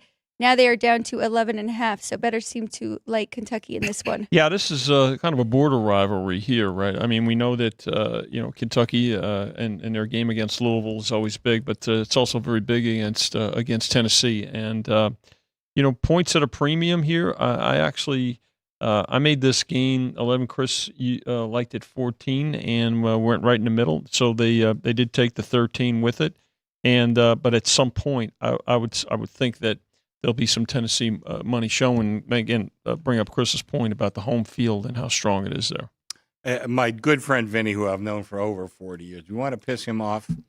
Tell him Tennessee makes better bourbon than Kentucky. They don't. No, they make Jack Daniels. That's not bourbon. Okay, my wife is. I told you see, you have to. I have to. Don't tell your wife I said that. No, she's watching Kentucky. right now. And if I don't get this straightened out, I can't go home. Yeah. Bourbon is in the bluegrass state. Paul, I mean, am I talking out of school here? Man, I'm just a soft touch. I've got to drink beer, and I just don't. My tastes are so. They're so poorly defined. I'm just so, I drink craft beer though. I'm not like drinking, Pearl and what's the like PBR or anything like that. I drink, I drink good beer, but bourbon and scotch and tequila, that's just beyond my pay grade. Well, see, I don't know about pay grade, but I like that stuff. Everyone you just mentioned, as a matter of fact. So the next matchup that has been bet, it's funny you talked about putting in some West Coast, and these two have both moved conferences, but still finding bettors' attention. USC, you opened them as a 3-point favorite at Washington. Now, if you like the Trojans here, you have to lay 3.5. Yeah, we did disagree on this one. I'd liked it a little higher. Vinny had it closer to pick. I don't know. Again, I talked like crazy about Lincoln Riley in this spot, but Paul kind of mentioned it. Just what a huge turnover with Washington, starting with the head coach. But they were just a terrific team last year. Couldn't quite make it all the way to the promised land, but they were a hell of a team. But they've lost so many guys off that team. It's just a shell of what they were. But I think we're in an okay spot. Open 3, we're up to 3.5. Very few games I've only moved half a point. This was one of them. Yeah, Chris did a much better read on this one than me. Just especially when you look at what we opened it and how they bet it. I had Washington like picked to 1, but definitely a much better read on this one by Chrissy. I feel like we've already had this one because these matchups are so good. Mississippi, Lane Kiffin hosting Georgia. Georgia -7. I mean, it's going to take a lot. Somebody has to really like this one, right, to jump in. Unless, of course, they want to grab the 7 now with the Rebels, who are hosting Georgia. But no movement right now at 7. Yeah, I don't know why. I've always kind of liked Lane Kiffin. I don't know why. Just because he's kind of an odd duck and doesn't mind speaking his mind and that sort of thing. And I don't know. I mean, I think I'm looking at my notes. We both make this game 7. Oh, you made it a little higher. I had it higher, Chris. I had it 10. Okay. Yeah, I made it 7. I don't know. I guess we'll see what happens. But I think Mississippi could be a team. I think they have a chance to make that playoffs. Paul, do you think they got a chance to make the 12 team? I do. I actually just did an article, was a interviewee for a large general college football preview story, and was asked to provide my 12 playoff teams. And Mississippi's one of those teams that I included. I actually just telling it like it is. I took Georgia -3.5. I think back in February at another operator. Well, that looks a little light. And I could, I thought about, you think about playing a middle, coming back on the other side. But a guy told me one time that, don't take one winning bet and turn it into a winning bet and a losing bet. So I haven't done it as of yet. But if that gets to 7.5 with my original position on Georgia -3.5, I'm going to come back and take Mississippi plus 7.5 for an equal amount. And this is a kind of game where, we always had this debate, right? With the 4-team playoff, there was always the debate about a team with a loss or 2 loss. Could a 2-loss team get there? You're going to see there's going to be some 2-loss SEC teams that are going to get a tremendous amount more consideration this year with the expansion. So for sure. But I think, and it's a byproduct of a game like this in this conference. It's going to be very interesting. Yeah. Very excited to see what happens with this 12-team playoff. Chris, Penn State getting some love here. You opened 15-point favorite with Washington. Again, we keep talking about the turnover. Bettors laid it. Now you have to lay 16.5. Yeah, we opened 15. We did disagree a little bit on this one. Vinny liked it 14. I liked it 16.5. We went in the middle, 15. Excuse me. They laid it up. I think this is more a bet against Washington than on Penn State. They do tend to win some big games at home. However, again, I did a lot of the work on the home field advantage. I used to have Penn State like as a 5-point favorite, or 5-point home field advantage. I lowered them to a 4. Okay. So I think it's not. I think we'll be in okay shape here, but I'm not sure if Paul was one of the ones who bet it or not. But I think it was more of a bet against Washington than on Penn State. I wasn't one of the ones who bet it, but, when you got two guys with their experience level, with Chris and Vinny's experience, that know the brand, know the game, it just goes to show you there's going to be disagreement because it's just so subjective. There's so much roster turnover, and Washington's at the top of the list. So it's going to be interesting to see how they come out of the gate. I feel like there's going to be some power ranking adjustments with the Huskies, regardless of which way they go. I'll be doing some probably this week, making some power rating adjustments. I can tell you that. I'm just going to mention this one really quick. Utah, you guys opened 21-point favorites against BYU. Now, bettors have taken the Cougars, so Utah -18.5 in that one. Moving down to Saturday, November 16th. We just have about 6 more games we're going to hit on right here. Nebraska at USC. Opened the Trojans -11, now -8. So, Vinny, looks like Nebraska has been getting hit in this one. Yeah, Nebraska, I think on the uptick. I think the coaching change last year certainly benefited them, and I think the program has kind of got some more stability and turned around. I talked to obviously there's a big Nebraska following here with at the South Point with the Gons history from Nebraska, and I think that the big question for Nebraska this year is going to be the quarterback play. Let's face it, that's really what hurt them last year. So I can't imagine that the quarterback play is going to be.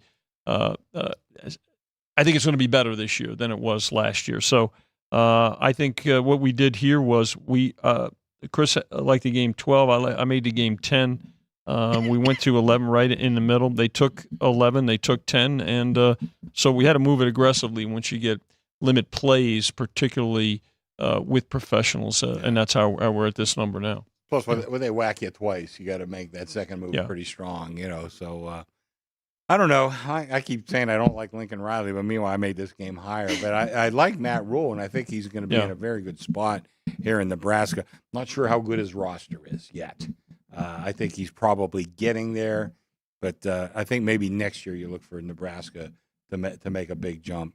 I'm not sure he's quite ready yet, but we'll see what happens. I tell you the truth, even though I made the game higher, I kind of agree with the move. I think that's I think I made that number a little too high. USC at home. How is their home road split though? I got them a pretty strong home field. I thought so. Yeah. And again, part of it is they're just not very good on the road. At least they haven't been the last 2 years. Even though 2 years ago they were pretty good. Last year, not so good. Right. Yeah, to backtrack just real quick, I did play BYU plus 21 over Utah, so that was one of my favorite plays, taking that 21. So now down to 18.5. Looking at Nebraska, just in general terms, I'll say this, college football is unique in that the fans are passionate. The fans who really love college football, that tends to be their number one gig. It's what they like the most. And you spend about 5 months playing, and then the other 7 months is called talking time. And Nebraska is really doing good in talking time. They are, and I'm not saying they're not deserved it, because I'm interested to see what they do, but there's one or two flavors of the day or flavors of the summer every year and all season. And the betting public's high on Nebraska. They might not be high after a game or two or three or four, and they still might. But Nebraska's kind of got the attention, and they've got the favor of a lot of bettors, I think, out there. Yeah, I think I got to raise my power rating on them. I think I underestimated Matt Rule. Like I said, I'm not crazy about the roster. Right. But I think Rule is a very good coach, and they had as much quarterback trouble as any team in college football last year. So it figures to be a little bit better. Going back to Texas, we have another one of their games because we do have a lot. It is anticipated seeing them move to the SEC after the year they had last year. Minus 21 was the opener with them on the road at Arkansas. Now, is Sam Pittman on the hot seat as well, do you think? No? Sam Pittman absolutely is on the hot seat. I think he's probably, Billy Napier is probably on the hottest of seats. And although Coach Pittman's, I think his seat is almost as warm. He's definitely needs to have a better year this year. And this is a game I attended SEC Media Days. It's a 4-day event in Dallas earlier this week. I went the last 2 days, Wednesday and part of yesterday. And Steve Sarkisian appeared before the media on Wednesday morning, and he had a great quote about Arkansas. And they were asking about going back, former Southwest Conference rival, and now you're going to play him again. And he had a great quote about that, about the fan base up there. He said, "I believe they hate us more than they like themselves." And I think that was a great quote. I mean, Arkansas fans, you talk about Oklahoma's disdain for the University of Texas. You talk about Texas A&M's disdain. You could combine them, and I don't think it's as much as Arkansas's disdain for the state of Texas. They're just two different states. We could get into the when, how and wheres, but Arkansas does not have I don't think they're going to have a great season. I hope they've still got some gas in the tank, because this was the first one I bet was Arkansas plus 21 was the first bet I made. By November 16th, Sam Pittman might not even be on the hot seat. He might be on the sofa seat at the house watching.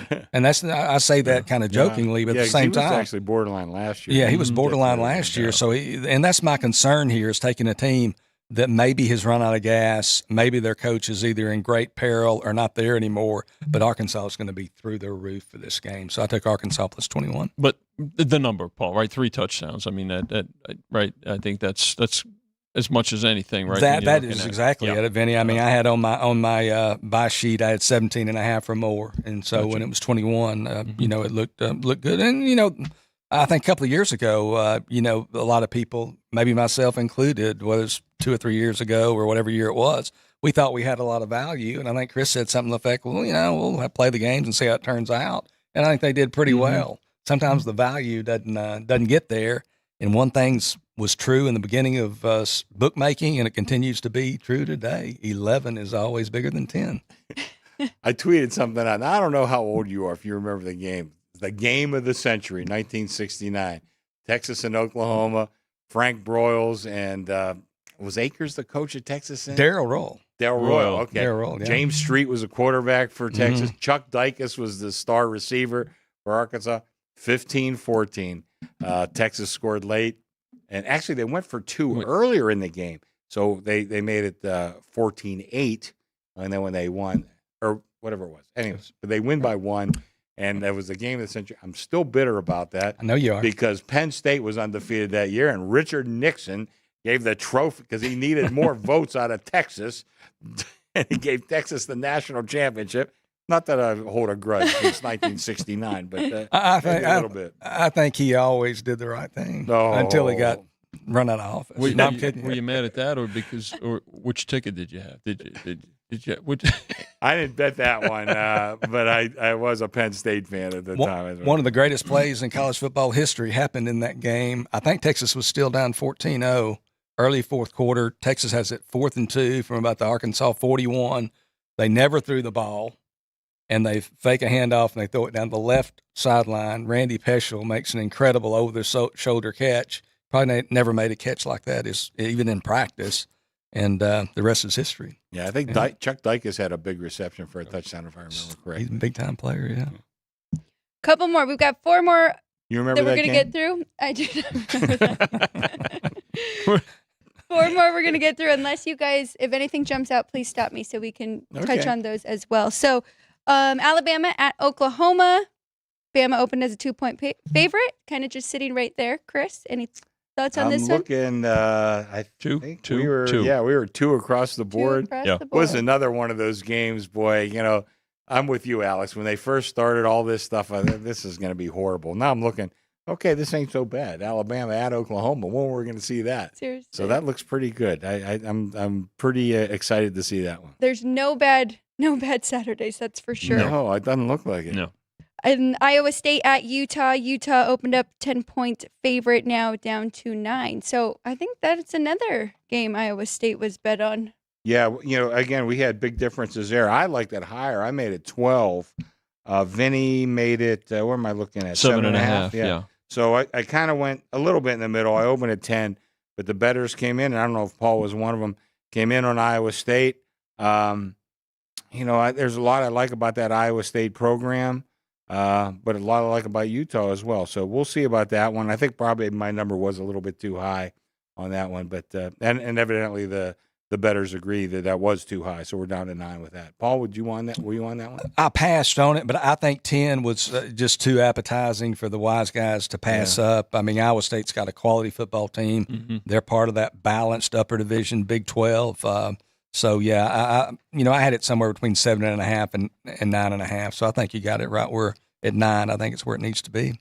Just going to mention these two. Iowa opened 7, now down to 6 against Nebraska.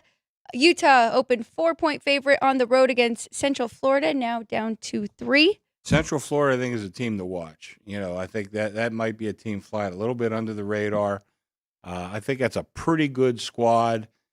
We're going to see now with that full built Big 16 or whatever the hell we want to call them now. It's going to be a little bit different, but I think that's a pretty good program. They've recruited well out of the state of Florida. Maybe a team to watch a little bit. And you can see we're giving a lot of respect here. Opened 4 against Utah, which I thought was pretty low, but the bettors came in and took Central Florida. I kind of had my eye on Central Florida, even though I made the number 4. Vinny, what'd you make? Vinny was 4.5, so we were right there. Yeah. But I think we both have a lot of respect for Central Florida. Thought we made it low enough. And that definitely says a lot. The the professionals do as well. Paul, were you on Central Florida there? I wasn't, but it's odd. I don't know if you've been reading some of my stuff before you come on. No, Maybe- I maybe wasn't. not. I swear. But Central Florida is a team I've been talking about probably the last couple of months is my team to watch in all of college football. I think there's a chance. They obviously have to get better defensively. But KJ Jefferson, their transfer quarterback from Arkansas, he started 39 games in the SEC across 5 seasons. Last year was kind of an ugly season for him and the entire Razorback roster, but he was running for his life. I mean, they got sacked, I think, 47 times, did Arkansas quarterbacks. Their offensive line, it was like the 6th grade blocking the 8th grade. I mean, they couldn't handle him. They were just overmatched. But he's coming in at quarterback. I think a change is going to do him good. They've got 2 running backs that gained 1,400 yards last year. Penny Boone gained 1,400 at Toledo. R.J. Harvey, I think, 1,407 at Central Florida. They've got some receivers. If they can get a little bit better on defense, I think Central Florida could shock some people this year. Well, I'll tell you, if I'm agreeing with Paul Stone on college football, I could do a lot worse. That's right. I'll tell you that. You know, to that point though, that what's amazing is with all this talk about this realignment and everything, not too many. I still hear people say, "Oh wait, UCF's in the Big 12." That's people forget about that. Yeah. So right, it's not talked about a whole lot. Quality side. Well, you joked about Chris reading your stuff. Where can we read your stuff? I would like Yeah, to. Paul, tell us. Yeah, if people can, if they want to follow me on Twitter, I try to tweet stuff out. I'm at Paul Stone Sports. I've got a website, paulstonesports.org. And if you hang around at the right watering holes after hours, you might see me there as well, and we'll talk college football. We won't buy you whiskey, though. We'll buy you No, beer. just hit me. No, but listen, I've known Paul for quite a while. He's as sharp as they come in college football. Puts in as much work as anybody I know. And if you want to read some stuff and get boned up on college football, man, he's most certainly among the best. And we have some pretty good guys that are friends of this show, and Paul's one of the best there. Definitely. By the way, real quick, look at that Friday schedule. Day after Thanksgiving. Mississippi, Miss State, Nebraska, Iowa, Utah, Central Florida. Mm-hmm. It's going to be a hell of a day. Yes. And I don't That's know what right. else. There's probably some other games on there too, but those were the 3 I picked. It's going to be a hell of a day. Just 2 more that we're going to get through for today. Saturday, November 30th, we're looking at Texas and Texas A&M. I'm going to go to Paul first because I think he has this one highlighted. You guys open Texas -6 on the road down to 4.5. This is a game I've been looking to bet, but the other operators I've seen, they had Texas favored by between 4.5 and 5.5. And I said, I've got to have 6. And Chris and Vinny came out with the 6. So I took Texas A&M +6. I think it was the second bet I made. This is going to be, again, these teams hadn't played since 2011, 2012. Is that right? One of those years. Yeah, they hadn't Are played you in serious? That long? 12 or 13 years. Oh, my I goodness. think it was 11. Justin Tucker, maybe the best kicker in NFL history, made a game-winning field goal in College Station the last time they played. I think it was 11.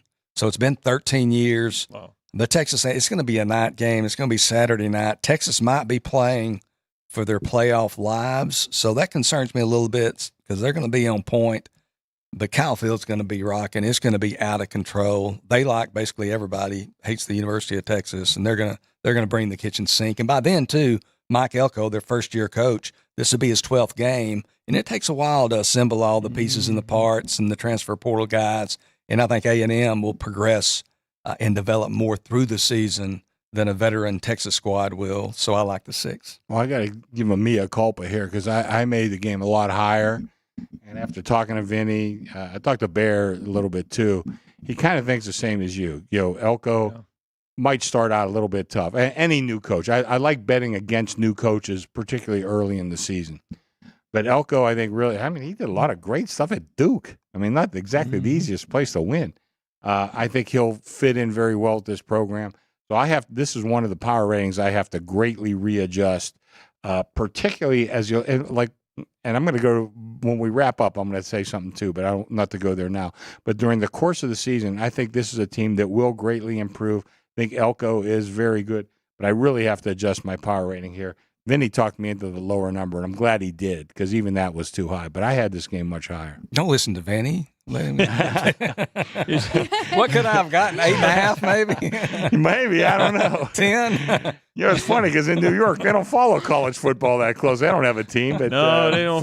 Fortunately, my guy is right but on they it. do bet it. They do bet it. Fortunately, my guy is right on it. So That's funny. So to your point from an hour or so ago when we started the show, you said you were looking for games that you don't think you'll be able to get that number. So if we think Texas might struggle a little bit in the SEC and you think Texas A&M will be better by the end of the year, this is one of those games where you might not see that 6. Well, we only saw it here, or 4.5 even. I mean, this game could get even closer as your power ratings change. Yeah, and I want to be clear. I know I talk a lot, so I'm probably confusing, but I don't think Texas is going to struggle. I think Texas is going to be one of the best teams in college football. I've got them ranked number 4 in my power rankings.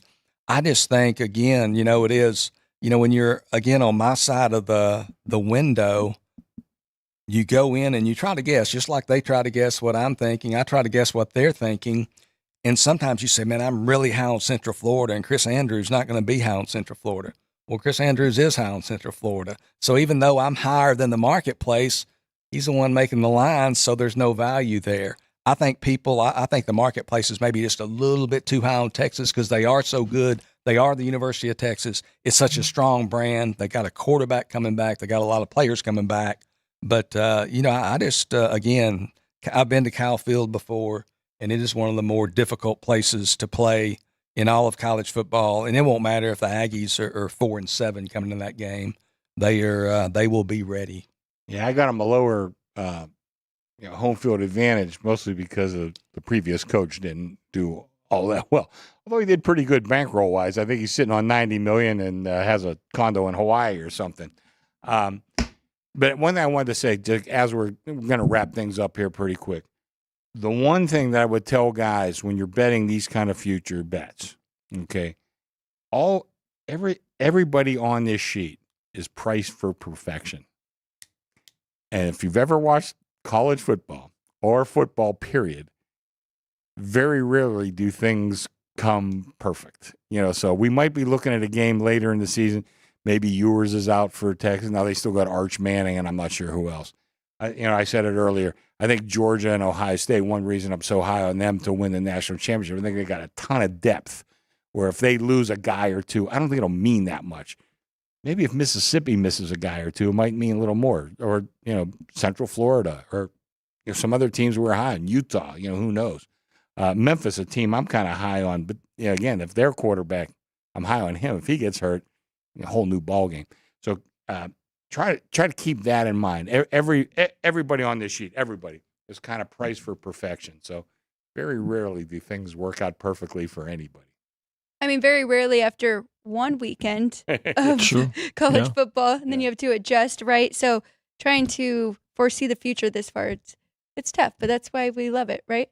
Well, it's a great exercise. It's great to always enjoy doing it. Chris and I, we have a lot of fun when we do these things. Alex, you got to do March Madness with us, and you did a great job. So, but also having Paul here. Listen, we think he's got a lot of choices. Players, bettors have a lot of choices out there.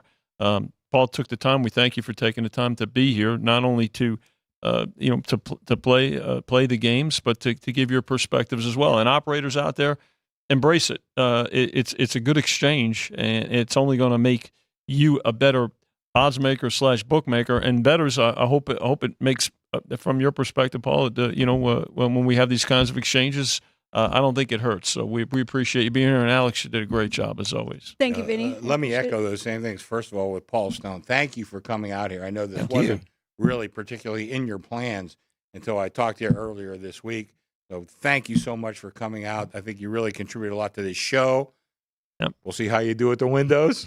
I always say, listen, you bet a bunch of dogs. Come kickoff, I might be rooting for you. Yeah. I'm probably going to be rooting for you in most of those games. So I hope, but anyway, regardless, you're a good friend and a ton of respect for the work that you do. And Alex here, this is the first time hosting a big show. We went on almost 2 hours. You did a great job. So thank you. You can blame me for that, Alex. Sorry. Yeah. You guys made it very easy. Well, we planned on an hour show, and about halfway through the first column, I write a note to Vinny. An hour ain't gonna do it, you know. So, but anyway, we had a lot of fun, and I think it was a great exercise. And hopefully, the viewers, the listeners, got a lot out of this, because I think we did give them a lot of information. There's a lot more. We could have talked for 5 or 6 hours, and I'm not joking.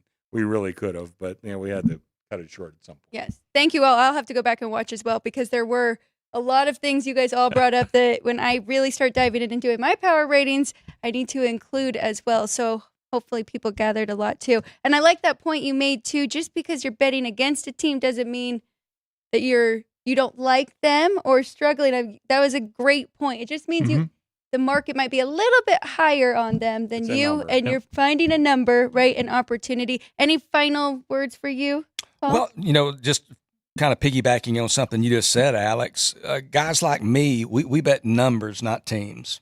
And it's a hard concept for some people to embrace, but, I'm looking for numbers. I mean, I bet I went to the University of Texas, and I'll go to some of their games, but I bet against Texas more than I bet on them.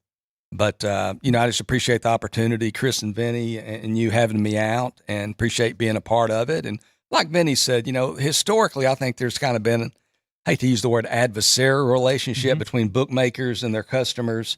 And it doesn't have to be that way. I think a lot of people that follow in that are in the business on their side of the counter, they've seen their predecessors do it that way, and they've been taught that's the way to do it, and that's the way we operate. So they just don't know any different. I mean, these guys are both my friends, and we're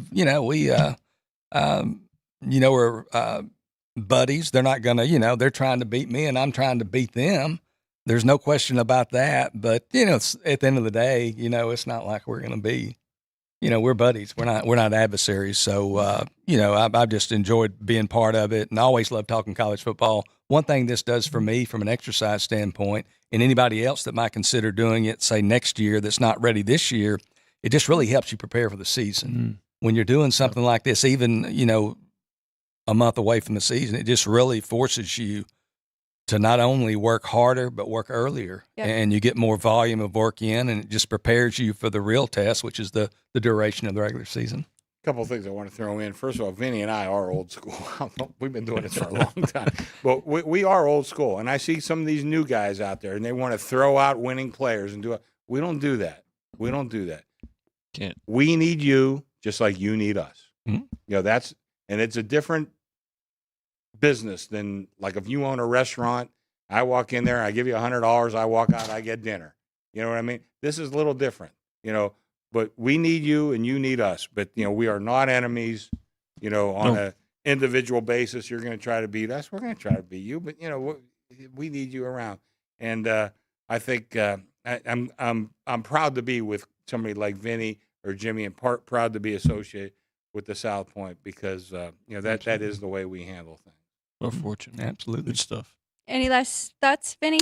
Well, I think, all three of you summed it up with good points. No good bookmaker wants players to go bust, and no good player wants a bookmaker to go bust, because you need those outs. So, again, I'll emphasize, as we've expressed, the exchange is good. It's a healthy relationship for sure. Looking forward to a great college football season. Thank you, everybody who tuned in with us. Sorry we went a little bit long, but a lot to talk about here. Vinny by the book, Chris Andrews, Alex White, Paul Stone, Caden, Sean, thank you so much. I know you guys weren't expecting to stay here for 2 hours. Again, everybody who is watching, thank you. Please like, share, and subscribe. We'll see you next time. Sports by the Book, back tomorrow, 9 a.m. We'll see you then.